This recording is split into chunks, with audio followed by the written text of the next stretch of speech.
The rain drummed steadily against the windshield of the plain silver pickup truck as Michael Thompson pulled into the gravel lot of Horizon Diner number 16. He blended seamlessly with the early morning crowd: construction workers, delivery drivers, and retirees. His outfit, a faded plaid shirt, worn jeans, and a scuffed baseball cap, was deliberately chosen. Wire-rimmed glasses and a hint of silver in his beard completed the disguise. To anyone watching, he was just another working-class guy stopping for a hearty breakfast. No one would suspect he was the president and CEO of Thompson Hospitality Group, the company that owned the diner he now parked in front of. Michael checked his watch, 7:30 a.m. Perfect timing. The breakfast rush was in full swing. This location had been a concern for months. Financially, it posted consistent profits. Its manager, Stephen Holt, always submitted impeccable reports. Yet, customer reviews hinted at deeper issues: disgruntled employees, high turnover, complaints about rude service, and, curiously, this branch had the lowest staff satisfaction score across all 160 locations. Just growing pains, the regional director had claimed. But Michael trusted data, and the data screamed trouble. He stepped out into the drizzle, pulling his cap lower.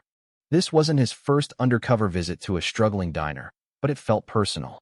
His father had founded the first Horizon Diner in 1989 with a simple motto: treat customers like family and staff like treasure. Somewhere, that treasure had lost its shine.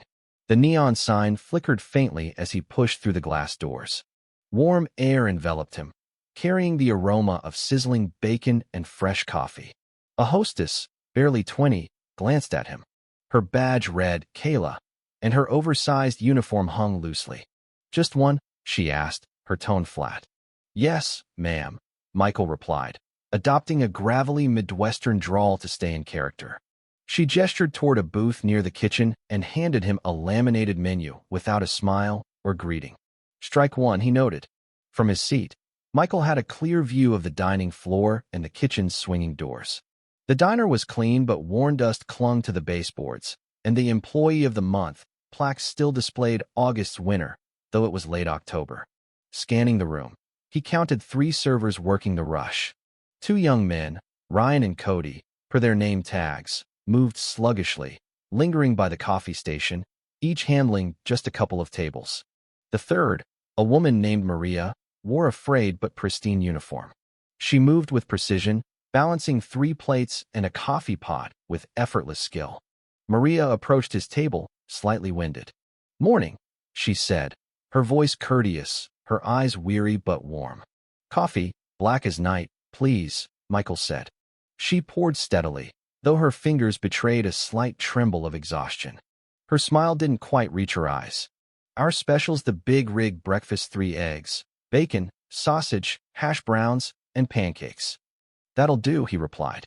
"Eggs over medium." She jotted down the order and offered a faint smile. "You just passing through?" "Just retired. Drove trucks for 40 years. Now I roam without a schedule," Michael said, keeping up the act. Her eyes brightened briefly. "Must be nice. No more early alarms." As Maria walked away, Michael kept observing. Ryan and Cody stayed idle. Every family, large group, or demanding customer was funneled to Maria's section. Through the kitchen pass-through, he spotted a man with neatly combed hair and sharp features: Stephen Holt, the manager.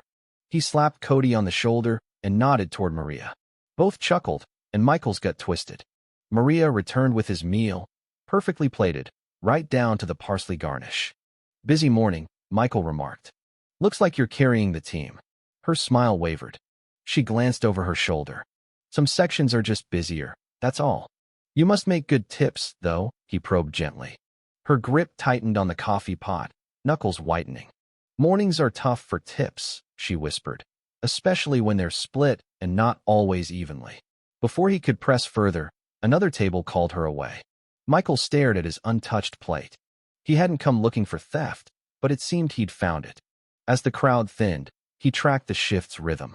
Maria handled 3 times as many tables, but when customers paid by card, Ryan or Cody swooped in to process the payment. Maria never touched those transactions. He signaled her with his coffee mug. She returned, steam rising from the pot. "Refill?" she asked. "Sure, and maybe a quick chat." She hesitated. I can grab your check, but we're not supposed to sit with customers. Just curious about the area. My daughter's thinking of moving here. Is this a good place to work? Maria glanced back, then pulled a clean order pad from her apron and perched lightly on the booth's edge, pretending to take an order. It used to be better before Stephen took over, she murmured. I've been here 3 years, working through college. Trying to finish my finance degree. Tips used to help. Her words spilled out quietly. Then the system changed. Only certain people get access to the digital POS. Ryan and Cody handle all card tips. The rest of us are told cash tips are pooled and split later. And are they? Michael asked. Never. Her voice was barely audible. I'm short over $600 this month. I keep track. Michael's jaw clenched. Why not report it? To who? Cody's Stephen's cousin. Complaints go nowhere. Regional never shows up, and anyone who speaks out gets bad shifts or empty sections. Michael left a $20 on the bill, knowing it wouldn't reach her, and tucked another bill under his coffee cup where only Maria would find it. As he left, he overheard Cody boasting to Kayla. Digital tips are fat today. Outside, Michael was already on the phone. Laura, it's Mike. Get to HQ. Pull POS logs, security footage, and employee records for Horizon number 16. Now, by the next morning, his audit team had unraveled a scheme. Employee classifications marked Maria and others as support staff, excluding them from digital tip routing. Ryan and Cody were always listed as primary operators. Stephen had been funneling weekly deposits into a private LLC created shortly after he became manager. Over $19,000 had been siphoned off. Michael stood behind the conference room's glass wall as his team presented evidence footage, logs, and complaints, some buried under Cody's forged signatures. This isn't just sloppy management, Laura said. It's outright theft. He nodded. We're not just fixing this. We're setting an example. By Friday morning, Horizon Diner number 16 was bustling again. Then the black SUVs rolled in. Jaws dropped as Michael, no longer in disguise, strode through the doors in a crisp suit. Good morning, he announced. I'm Michael Thompson, and this diner is about to change. What followed became a cornerstone of the Thompson hospitality playbook. Stephen and Cody were fired immediately.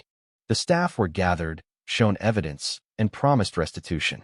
Michael personally handed Maria a letter promoting her to assistant general manager, with back pay and a corporate scholarship to complete her degree. A month later, the diner was transformed. Employee retention soared, and sales jumped 14%.